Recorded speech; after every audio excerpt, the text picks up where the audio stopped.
One of the biggest things I've seen with pupils in our school is the ability to load the trail side to be able to push into the lead and then fire the pivot with the lead foot. So learning how to use the trail and the lead for extra power. What I want to do first is just explain what I mean by loading.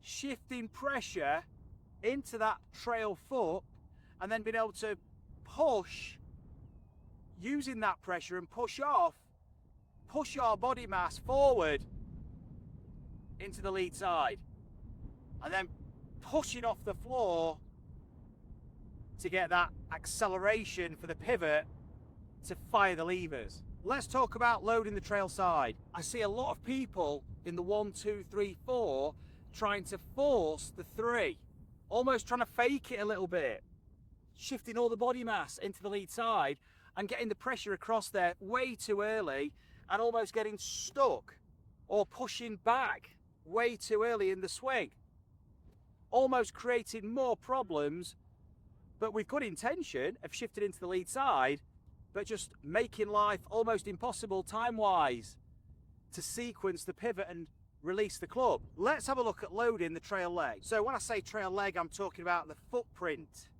Loading the foot, loading the hip. Starting with the feet together, making a few little easy swings back and forth. And before my club gets back, I'm going to have stepped to my trail side and shifted back into my lead. And this is what it's going to look like.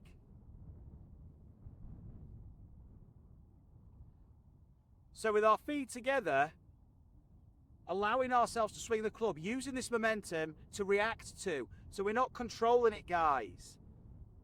We're letting the wrists freewheel and throw the weight. And then we're going to drop into that trail and then push back into the lead. Once we're in that lead side, what are we going to do?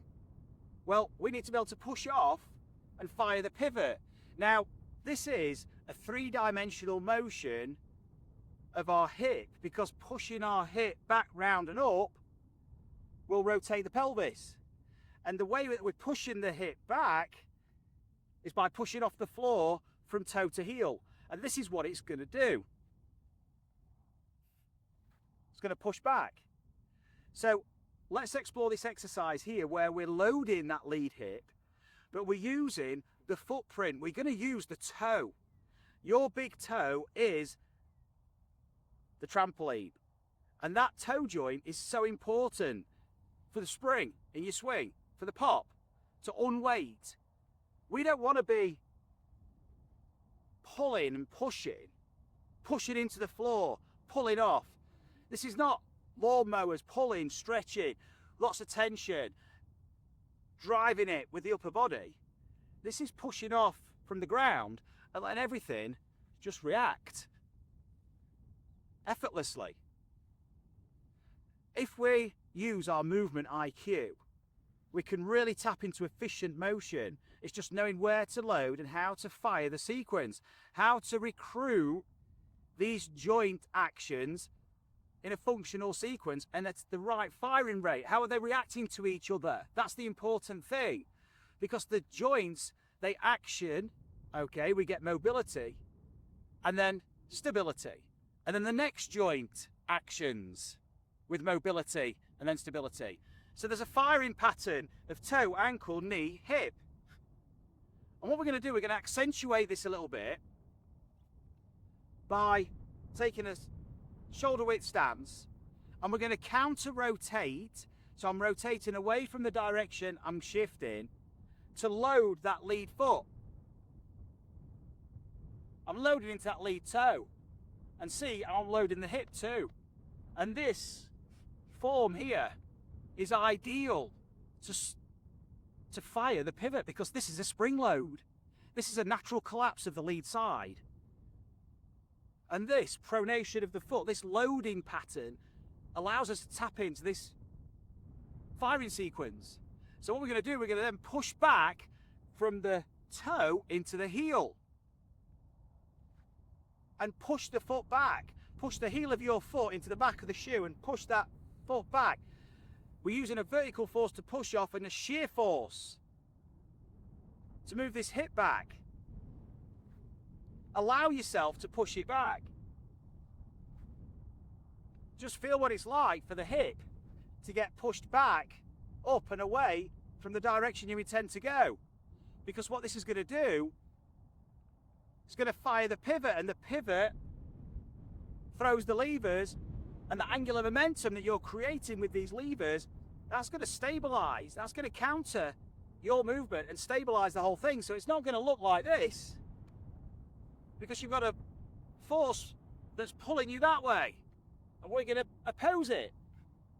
And the movement we've created to oppose that motion is also creating the speed. It's a win-win. We're getting stability of the whole system and speed. So loading into that lead foot, pushing it back. Commit. Push that back. You might find your trail foot even goes forward a little bit. Now when we've got the club in our hands, this is where you're going to really feel the effect of this movement pattern, because it's not two moves, it's all one. It's a motion. Feet together. It's a version of the 1, 2, 3, 4. We're going to go 1, 2, 3, 4, and push that lead foot back just for this exercise. I'm sure you've seen loads of guys on TV, feet moving, all these tour players, you're really using the ground. You're seeing the after effect of the forces that they're creating. The force is creating the motion, and you're seeing the reaction. And that's an indication of how much they're using the ground to get these speeds. Now, this is going to be a bit maybe ungainly, unbalanced at the end.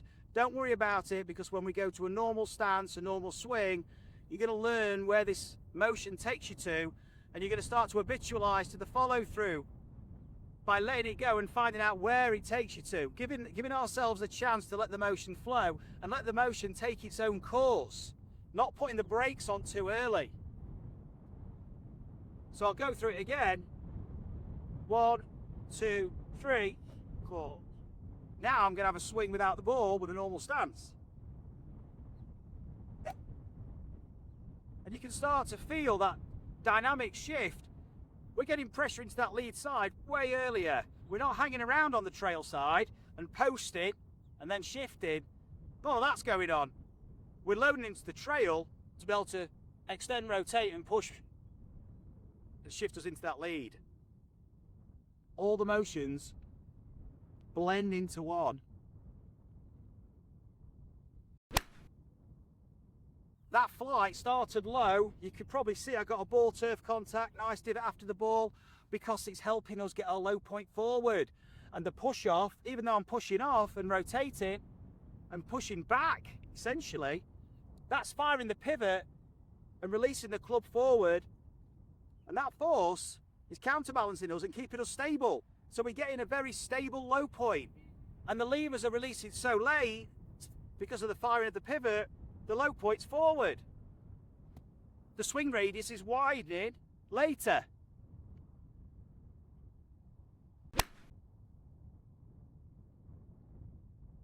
And again, getting that divot forward.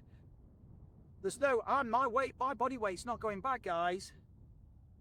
Even though I'm pushing back, the pivot is swinging and throwing the club forward, and that's keeping me forward. That's keeping my low point forward.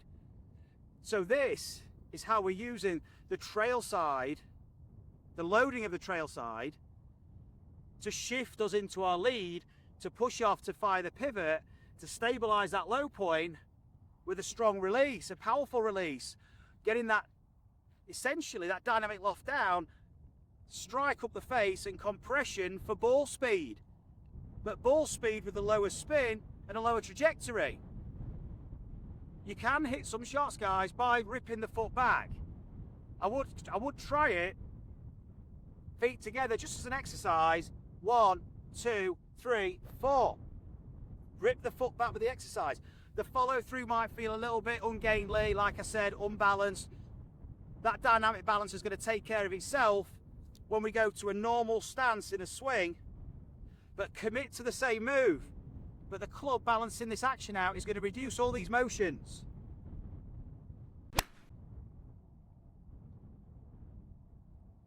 So we're really starting to push back and let these levers take care of themselves. Just give yourself a reminder of that trail side, how early you can get into that lead.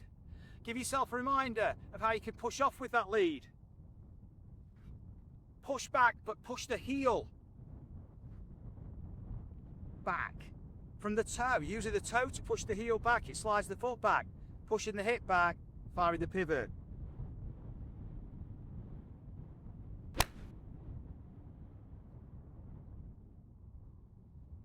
A little bit early on that one, so I'm going to use a more assertive shift into my lead, get my low point forward, get a later release by firing the pivot a little bit more aggressively, but later.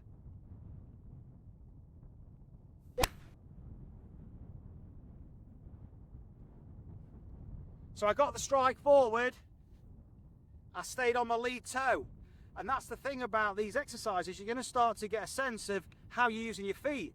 So I didn't push the hip back, didn't keep the pivot going, and got the club just taking over a little bit. So this time I'm going to go for that push back and get that pivot firing.